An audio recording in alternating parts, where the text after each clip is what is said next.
Y ahora sí, ya estamos grabando. Me disculpo por la cuestión. Muy bien, entonces teníamos que el capital contable es el valor residual de los activos de la entidad, una vez deducidos todos sus pasivos. ¿Qué es esto? Bueno, activo menos pasivo es igual a capital. Es una resta que estamos haciendo, pues. A nuestros activos disminuimos los pasivos y la diferencia es nuestro capital contable.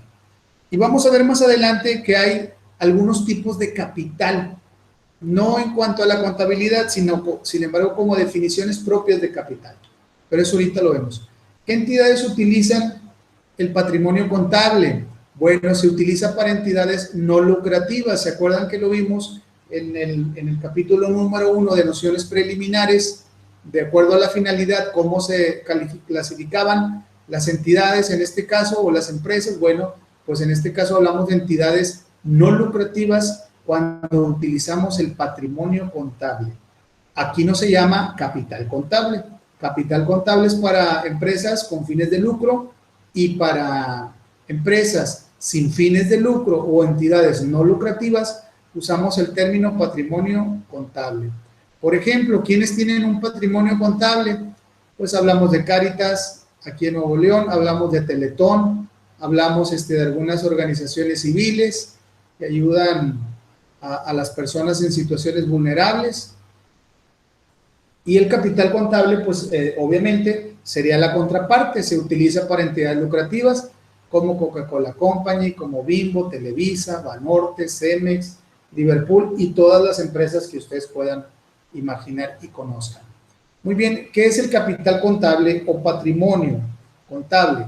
Tenemos que el capital contable representa el valor que contablemente tienen para la entidad sus activos y pasivos, sujetos de reconocimientos en los estados financieros. El capital representa la parte de los activos que es propiedad de los dueños del negocio. La empresa, para cumplir con sus fines, se puede financiar de diferentes maneras. Una de ellas es el capital contable, que es el que los socios, dueños del negocio, los accionistas, aportan. Y la otra, pues, es el pasivo, que es cuando obtenemos financiamiento a través de instituciones de crédito o de algunos otros acreedores. Muy bien. Tenemos, ¿cuándo hablamos de un capital contable positivo? Bueno, pues cuando el valor del activo es mayor que el importe del pasivo. Por ejemplo, si tenemos un activo de 4 millones de pesos y un pasivo de 1.500.000 pesos, esta diferencia es un capital contable positivo de 2.500.000 pesos. En caso contrario, cuando el capital contable es negativo, es cuando el valor del activo es menor que el valor del pasivo. En este caso, en nuestro ejemplo, tenemos un activo de 2 millones de pesos contra un pasivo de 3 millones de pesos, entonces tenemos un capital contable negativo de 1 millón de pesos. Capital de trabajo. Es la diferencia entre los totales del activo y pasivo circulante. Aquí ya entramos a otro renglón que nada más lo vamos a mencionar por lo pronto y más adelante nos vamos a ir identificando con este tema, el capital de trabajo. Tenemos que nuestro activo circulante es de 2.500 pesos y nuestro pasivo circulante es de 1.500 pesos. Esta diferencia de 1.000 pesos es nuestro capital de trabajo. ¿Qué quiere decir? Es con aquel capital con el que contamos para hacer frente de manera inmediata a nuestras necesidades. Es decir, es lo que tenemos libre para poder solventar alguna necesidad de inversión o de gasto que podamos tener en el corto plazo o de manera inmediata.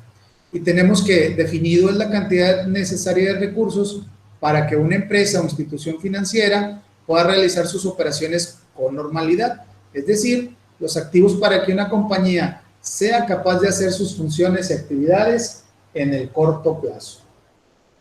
¿Hasta aquí hay alguna duda? Pueden ahí contestarme por el chat o pueden abrir su micrófono si tienen alguna duda. Todo bien, maestro. Todo bien, muy bien, perfecto. Vamos a continuar. Dentro del capital... Profe, Sí. Yo tengo lo que es pasivo. ¿Qué es qué, perdón? Pasivo circulante. Pasivo circulante son los pasivos a corto plazo. El pasivo lo vamos a dividir, más adelante lo vamos a ver, como pasivo circulante y no circulante. Y en este caso el circulante es aquel que tiene un grado de exigibilidad menor a 1 año.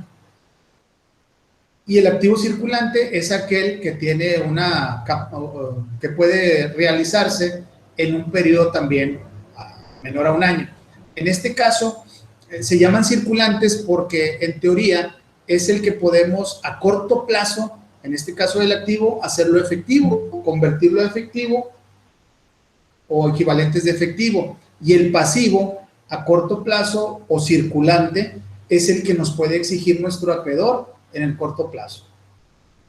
Por ejemplo, normalmente en pasivo circulante tenemos a proveedores, que son los que nos dan crédito a las empresas y normalmente nos piden 30, 60, 90 o hasta 120 días de crédito. Entonces es circulante porque la obligación la tenemos que pagar en el corto plazo. Si fuese mayor a 1 año, ya no es circulante, ahora es fijo o no circulante y pasa a la clasificación del pasivo no circulante. ¿Sí quedó claro? Sí, muchas gracias. Perfecto, muy bien, muy bien. Ahora bien, en el capital vamos a hablar de capital propio y capital social. En este caso veníamos hablando del capital neto de trabajo, que fue cuando surgió la duda sobre el activo circulante y el pasivo circulante. Tenemos que el capital propio es la inversión que hace un solo dueño en la empresa. Puede ser una persona física o puede ser una persona moral. Y el capital social también tenemos que es la inversión que los socios o accionistas hacen a la empresa constituida bajo la forma de sociedad mercantil o asociación mercantil. El capital contable, según la clasificación para las entidades lucrativas de acuerdo a su origen, según la NIF A5, se distingue como capital contribuido y capital ganado. El capital contribuido lo representa el capital social, las aportaciones para futuros aumentos de capital y la prima en venta de acciones. Y el capital ganado son las que puede ser utilidad o déficit, son las utilidades integrales acumuladas o las pérdidas integrales acumuladas y las reservas que nos marca la ley en algunas empresas, las reservas de capital. Muy bien, el patrimonio contable, en el caso de las entidades con propósitos no lucrativos, se clasifica de acuerdo con su grado de restricción y lo tenemos como patrimonio restringido permanentemente, patrimonio restringido temporalmente y como patrimonio no restringido. Cada uno de ellos cumple con una premisa en determinado momento para las actividades que la sociedad, en este caso civil o la asociación, busca o persigue. El patrimonio contable tenemos que de las entidades con propósitos no lucrativos se clasifica de acuerdo con su grado de restricción, ya lo habíamos visto. ¿Cuál es el patrimonio restringido permanentemente? Cuyo uso por parte de la entidad está limitado por disposición de los patrocinadores, no expira con el paso del tiempo y no pueden ser eliminadas por acción de la administración. Es decir, aunque el patrimonio ya esté, la administración no puede decir, oye, es que surgió esto y lo voy a utilizar. No puede utilizar. Tenemos ahora el patrimonio restringido temporalmente. ¿Cómo se compone? Bueno, pues su uso por parte de la entidad está limitado por disposición de los patrocinadores que expira, ahora sí con el paso del tiempo, o porque se han cumplido los propósitos establecidos por dichos patrocinadores. Es decir, bueno, ¿sabes qué? Te doy 6 meses para que lleves a cabo este programa y aquí hay un patrimonio. Al término del mismo, si cumples con las metas, ahora sí te libero a que hagas uso de otro patrimonio, de otro, en este caso, patrimonio o presupuesto extra. Y el patrimonio no restringido es el que no tiene restricciones por parte de los patrocinadores. para que este sea utilizado por parte de la entidad. Acuérdense que en el tipo de entidades con propósitos no lucrativos les llamamos patrocinadores. Aquí no se llaman accionistas. Los patrocinadores son los que ponen el recurso para que la sociedad pueda cumplir con sus obligaciones de tipo social. Muy bien, ahora vamos a ver cómo se conforma el capital contribuido. En este caso, de acuerdo con la NIF C11, que es la norma de información financiera, lo forman las aportaciones de los dueños y las donaciones recibidas por la entidad, así como también el ajuste a estas partidas por la repercusión en los cambios en los precios, de los cambios en los precios.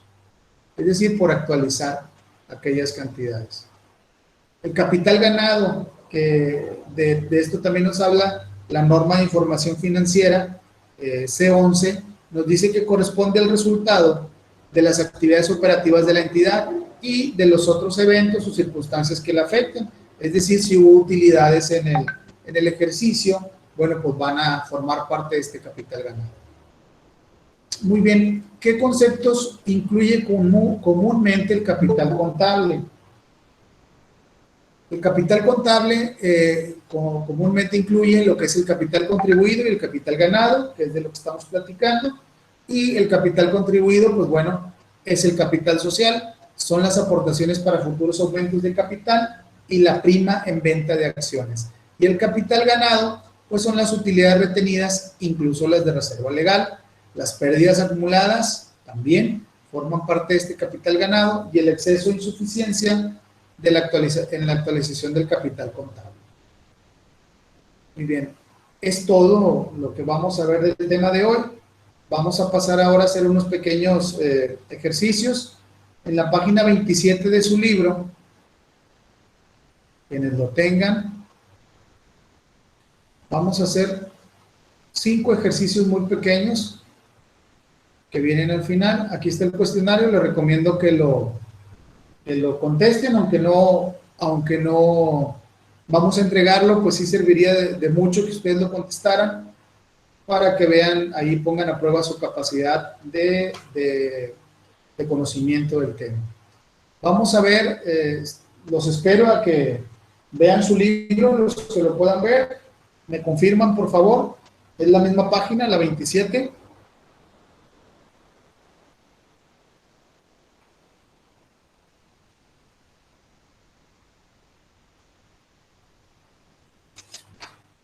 Aquí como preámbulo vamos a ver que dentro de las acepciones y definiciones de capital tenemos lo que se llama capital económico, capital financiero y capital contable.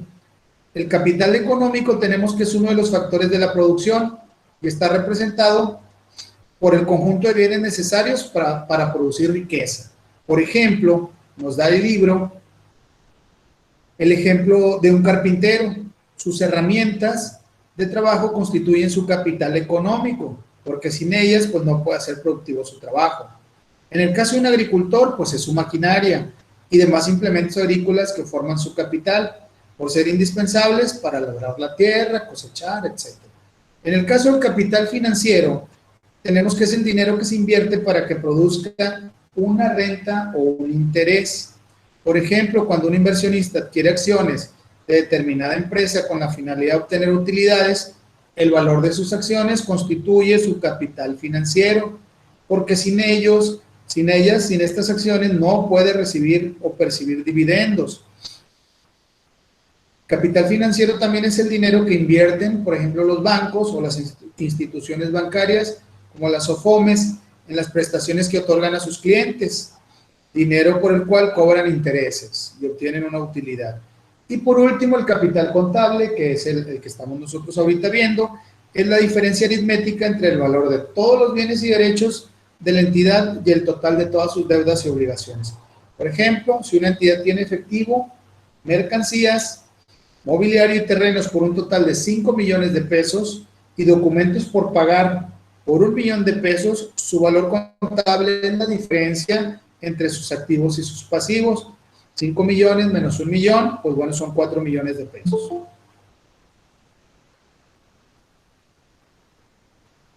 Muy bien, vamos al ejercicio número 1. Nos dice que un mecánico tiene herramientas de su propiedad con valor de 125,000 pesos. ¿Qué tipo de capital representa esto? ¿Capital económico, capital financiero o capital contable? ¿Me pueden contestar en el chat o me pueden contestar acá? Adelante. Económico. Económico. Muy bien, perfecto, es correcto. Número 2. Una persona física tiene bienes y derechos de su propiedad con valor de 5 millones de pesos, así como deudas y obligaciones a cargo por 1,500,000 pesos. ¿De qué tipo de capital estamos hablando aquí? ¿Contable? Contable. Es correcto. Capital contable, muy bien. Así es, capital contable. En el ejercicio número 3, un inversionista adquirió un edificio con valor de 4 millones de pesos, por el cual percibe rentas mensuales de 30,000 pesos. ¿Qué tipo de capital nos estamos refiriendo aquí? Financiero. Correcto, muy bien. Van entendiendo muy bien. Un agricultor, el número 4, tiene maquinaria e implementos agrícolas con un valor de 1,200,000 pesos. ¿Qué capital es este? Económico. A ver los demás. Económico, muy bien. Ya están contestando acá también en el chat. Económico, es correcto. Muy bien. Por último, una institución bancaria tiene invertidos 8 millones de pesos con los cuales otorga préstamos por los que recibe intereses. ¿A qué nos estamos refiriendo aquí? ¿Qué tipo de capital es? Financiero. Pero es correcto, es financiero porque pues es el dinero para que produzca una renta o un interés. Vamos ahora a hacer un repaso. Normalmente yo en las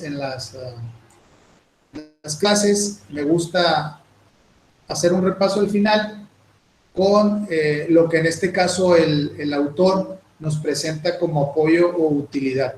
Quienes se decidan a comprar el libro trae un CD ejecutable y esto es lo que esto es lo que nos ayuda un poco, ese CD. Teníamos lo que estamos viendo ahorita, el capital económico, los aspectos, dentro de los aspectos que puedan presentar el capital, que es el conjunto de bienes necesarios para producir riqueza. Veíamos el caso de las herramientas del carpintero y en este caso las herramientas también, por así decirlo, de la maquinaria del agricultor. El capital financiero, pues bueno, es el dinero que se invierte para que produzca una renta, un interés. Pues ahí tenemos un arbolito de dinero, bueno fuera que así se diera, pero pues bueno, es el ejemplo que nos pone el autor.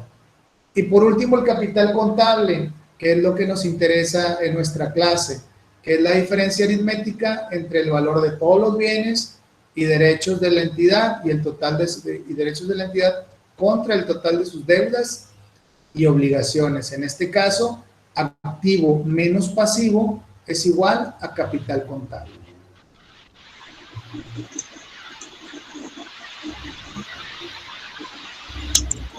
Y luego tenemos ya los términos especiales de carácter técnico que vimos al principio de la clase, que creo que nos está grabando, por cierto, el tema me volvió a pasar. En contabilidad se emplean términos especiales de carácter técnico para indicar con ellos conceptos, cosas o hechos como el activo, que representa todos los bienes y derechos que son propiedad de la entidad, en este caso la empresa o la entidad. Luego tenemos el pasivo, que representa todas las deudas y obligaciones a cargo de la entidad, es decir, todo lo que le debemos a terceros. Y el capital contable, que en este caso, ya lo vimos, es la diferencia aritmética que existe entre el activo y el pasivo. Y pues son las aportaciones que han hecho los socios a la empresa. Tenemos un activo, el ejemplo del activo de los 5 millones de pesos, menos un pasivo de 2 millones de pesos, nuestro capital contable es de 3 millones de pesos.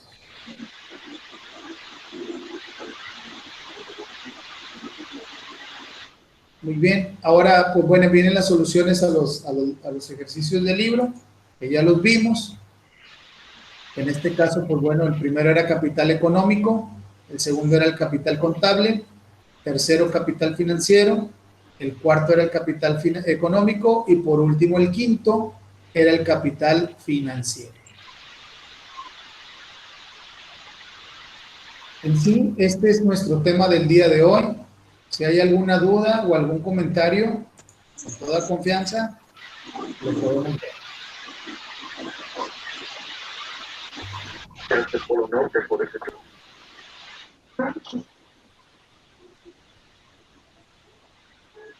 Muy bien. Todas las actividades ya están subidas totalmente en su aula virtual.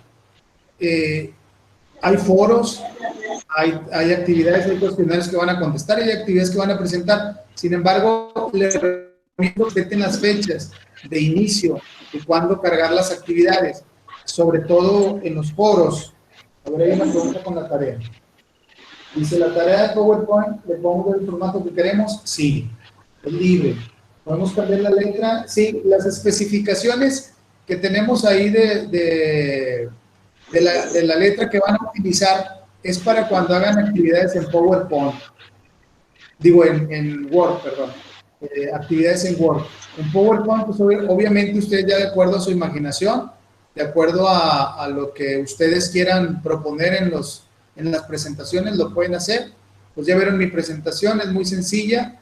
Yo no pongo tantos dibujos o no subo tantas imágenes. Sin embargo, ustedes pueden subir cuantas imágenes deseen hacerlo con el tipo de letra que quieran.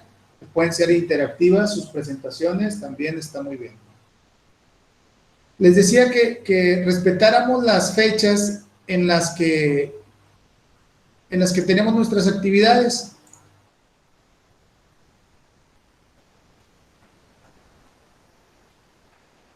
Por ejemplo,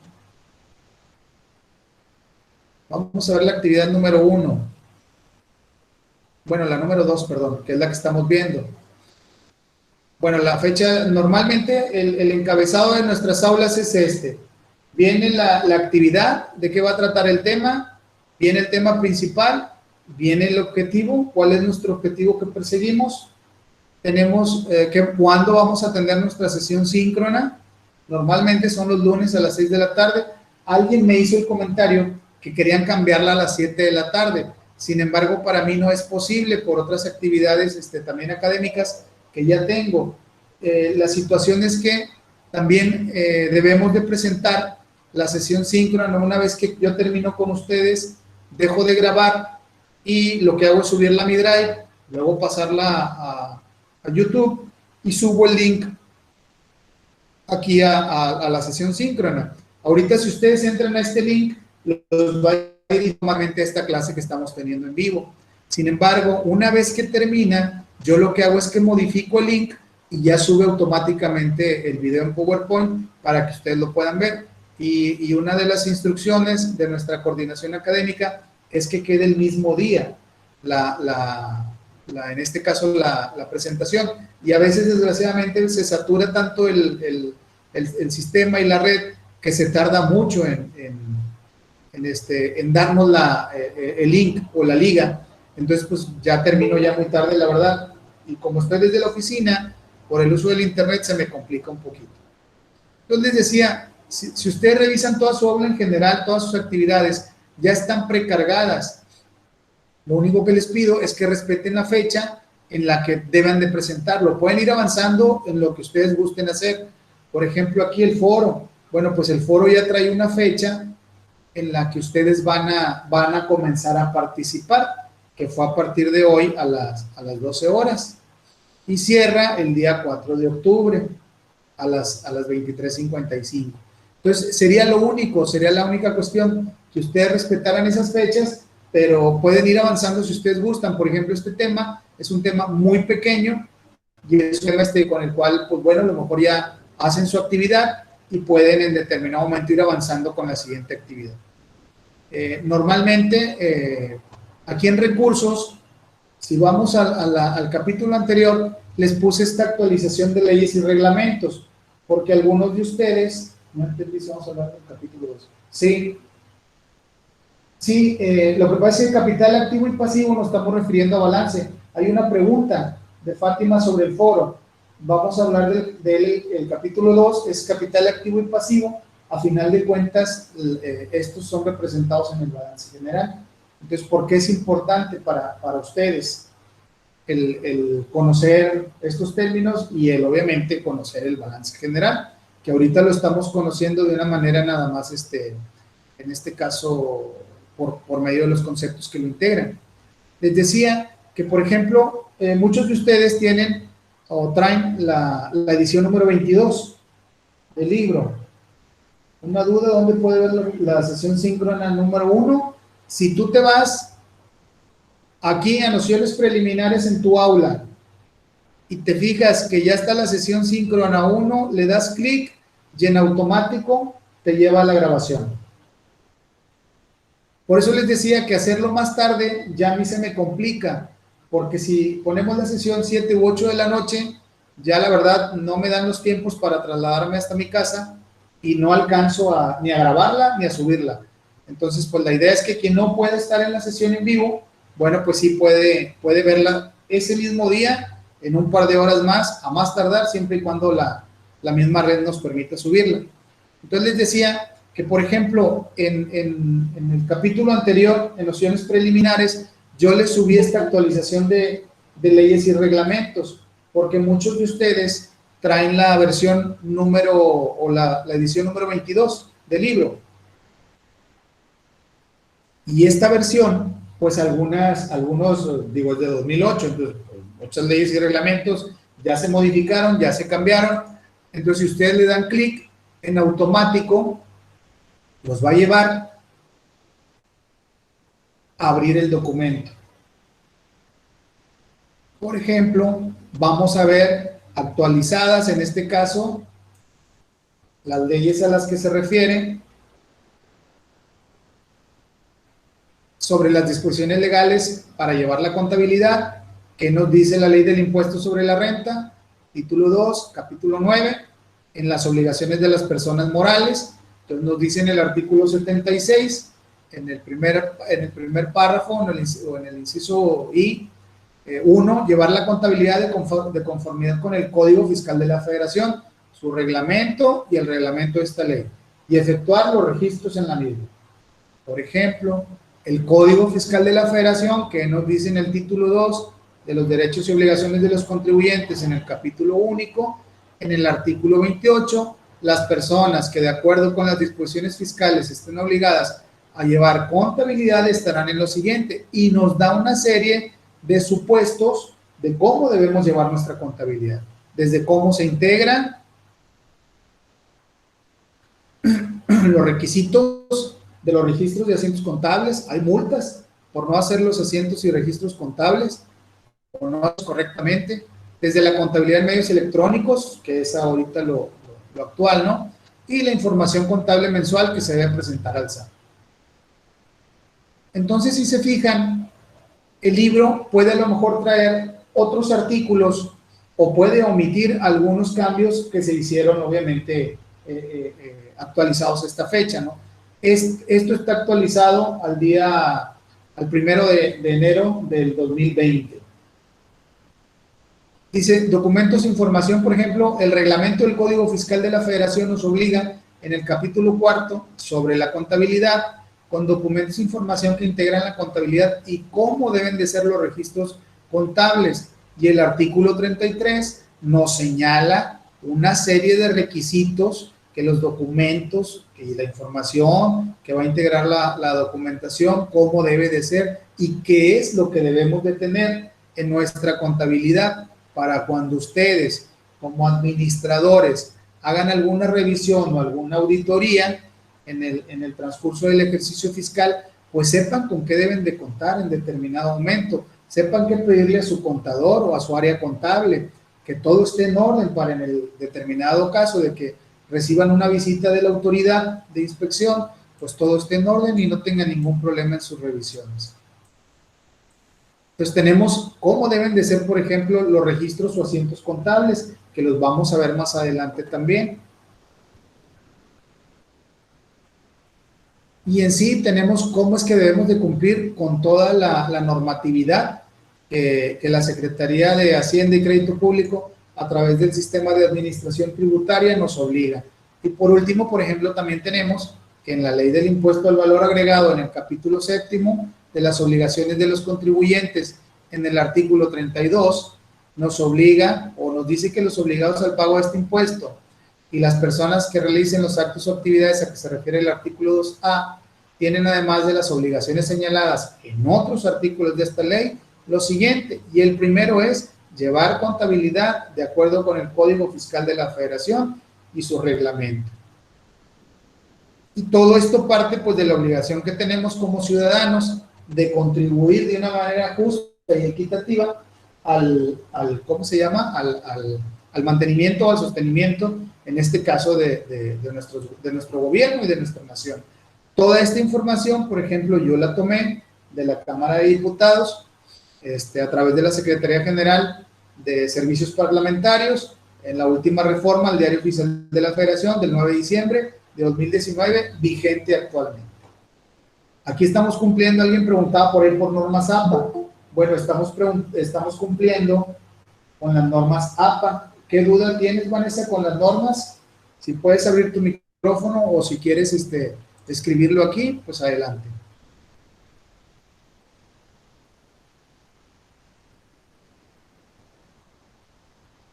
Karen también dice que tiene una duda en cuanto a la presentación. Dice, ¿es igual que la actividad anterior con nuestras palabras? Y si las imágenes tienen que llevar alguna referencia, sí, las imágenes deben de llevar referencia. ¿Para qué? Es que se borraron aquí. Pero sí deben de llevar referencia. Y es con el único fin, pues de donde las estamos trayendo, a final de cuentas es nada más pegar la liga. En este caso no vienen en mi presentación, pero es pegar la liga nada más de donde lo estás trayendo. Y obvio, si es con tus palabras, sin embargo, sí debes de basarte en las acepciones y definiciones que ven en el libro, ¿verdad? De preferencia. Porque a final de cuentas, tú lo vas a explicar con tus palabras para que sea entendible, en este caso, pues para ti, y si lo estuvieras presentando, para tu audiencia, ¿verdad? Las normas, ¿cómo se usan las normas? Dentro del aula, yo les di...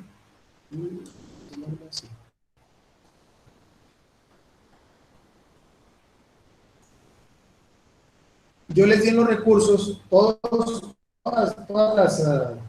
los capítulos o todos los bloques en las actividades, siempre los incluyo. Esta forma es la rúbrica, es la forma en que yo califico sus trabajos.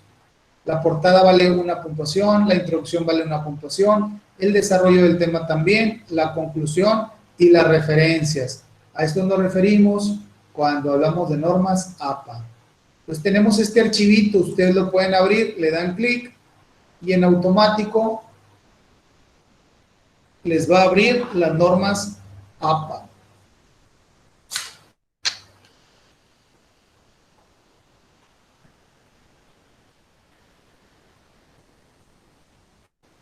Está un poquito lento.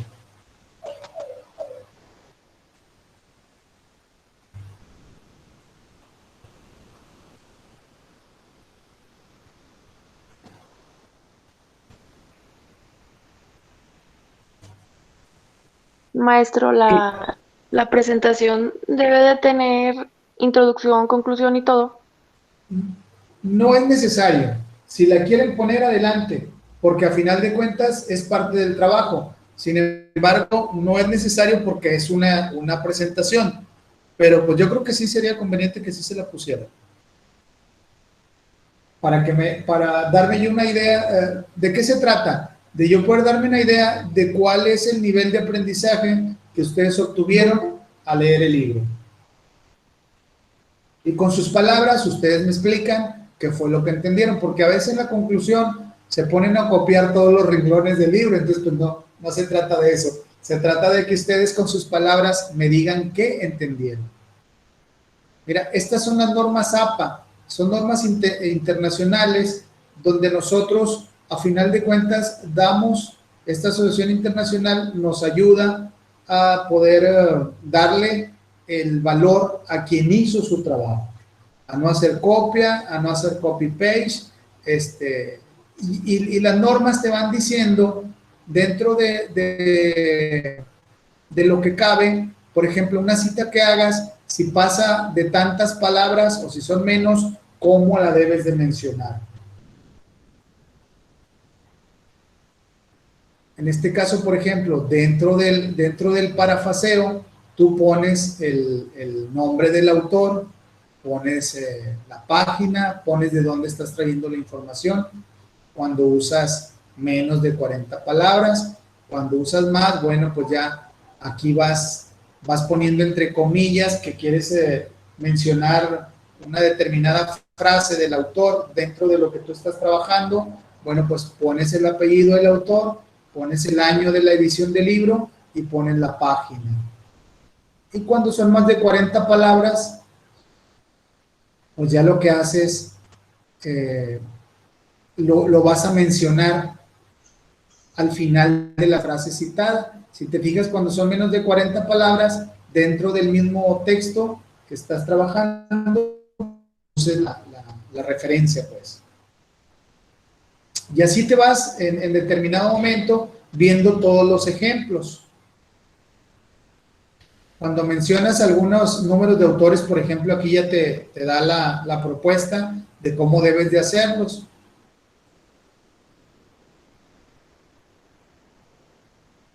Maestro, ¿está mal si uso la séptima edición? No, está bien, nada más si tienes que en determinado momento de preferencia ver si no hay muchos cambios, porque el problema es que cuando presentes, a lo mejor como viene estructurado el libro o como venía estructurado el libro en la séptima edición, ya hubo cambios porque en el 2006, en las normas de información financiera, sufrieron modificaciones. Anteriormente hablábamos de principios de contabilidad generalmente aceptados y ahora cambiamos a normas de información financiera. Entonces, las NIF, a final de cuentas, absorbieron todo lo que era principios y ahora los vemos como boletines.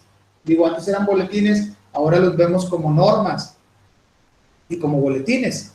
Y lo que antes eran principios, ahora son postulados. Entonces, de repente sí puede cambiar en algo. Si alguien puede,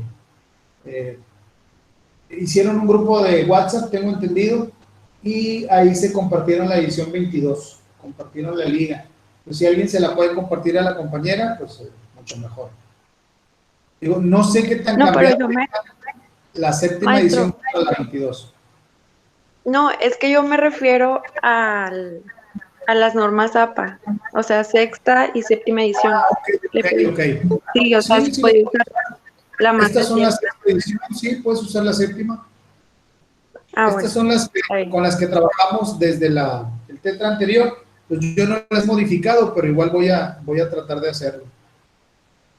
Entonces, en estas, Vanessa, en determinado momento, el trabajo que tú vayas a hacer, en este caso, la American Psychological Association, ella es la que nos norma o nos da las referencias de cómo debemos de incluir a los autores, a las bibliografías, por ejemplo, las páginas que visitamos y que vemos. Bueno, pues es a través de esta metodología que ellos nos dan. Entonces te habla de usar una cierta sangría, de cómo debes de acomodar el orden, qué va primero, el apellido, luego va el año, el nombre del libro. El nombre del libro normalmente va en cursiva. Luego viene el país de origen y por último la editorial. Entonces, de eso se tratan las normas. Aquí está, por ejemplo, en lo que es en sí un libro, cómo debemos de hacer mención. Pues ya veíamos de la forma básica que tenemos, cuando son dos autores, cuando son más de dos autores, cómo lo debemos de hacer. Y aquí lo que te decía, por ejemplo, menciones primero el apellido, las iniciales del nombre del autor, el año, el título en cursiva del libro, la ciudad y país de origen del libro en este caso, y la editorial. Y luego ya viene con un autor, libros con el editor. Aquí están los libros, por ejemplo, en versión electrónica, cómo hay que mencionarlos. Igual aquí los objetos. capítulo de un libro. Entonces, dale una buena leída a estas normas APA y para que vayas poco a poco sabiendo qué es lo que vas a utilizar en determinado momento. Por ejemplo, si lo que utilizaste para tu trabajo fue un journal, que son los artículos científicos, bueno, así los vamos a identificar y de aquí vamos a obtener los datos para hacer nosotros mención de nuestro journal, que es lo que tenemos aquí. Es la mención que debemos hacer cuando hayamos utilizado algún journal, que es en determinado momento un artículo científico, o los papers también, llamados así en la red. Y aquí es pues bueno para identificar, muchos ya traen el código, el DOI, Digital Object Identity, ya traen como un código único, entonces pues también lo podemos usar para cuando traes información de la red.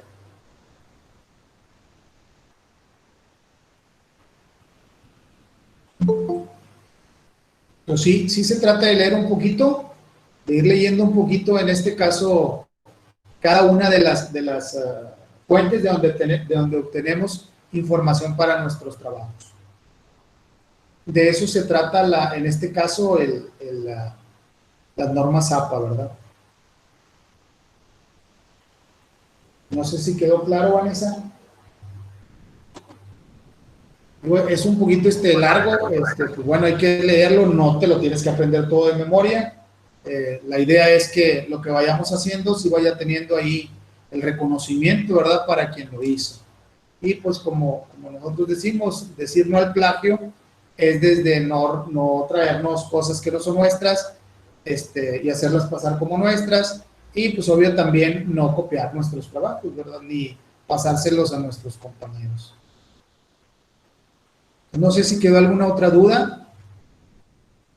Los foros, normalmente cuando hay foro, comienza el día lunes, a partir de las 0 horas la participación, y termina el domingo a las 23:55.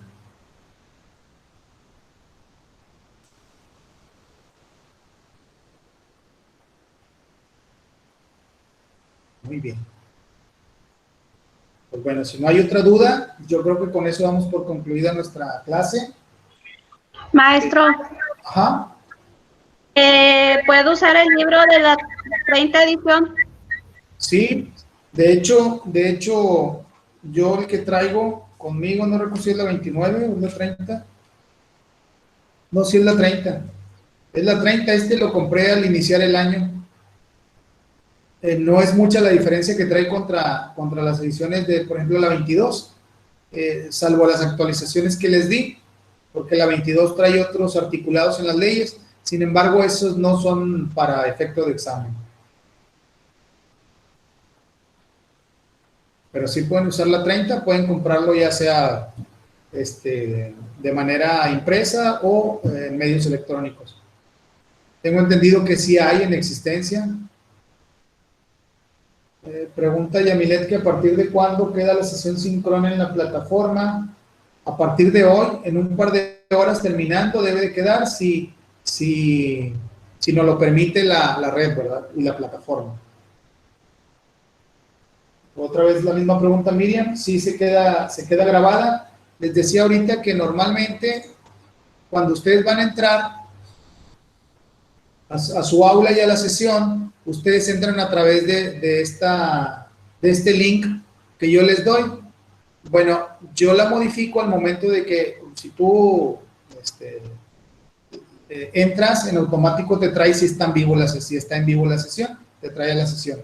Pero una vez que terminamos, yo modifico la liga y ya pongo la grabación.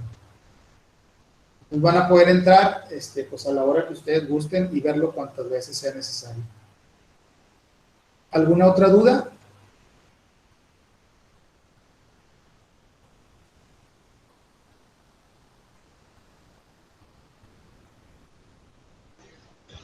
No. Bueno, pues si no hay dudas, adelante. No, gracias. Ok, todo muy bien. Ninguna, maestro, gracias. Muy bien. Bueno, pues nos vemos la próxima semana. Les deseo mucho éxito y mucha suerte. Que tengan una excelente semana, que pasen muy buenas noches y pues muy buen provecho. Muchas gracias. Luego, bye. Gracias, maestro. Gracias, Lick, igualmente.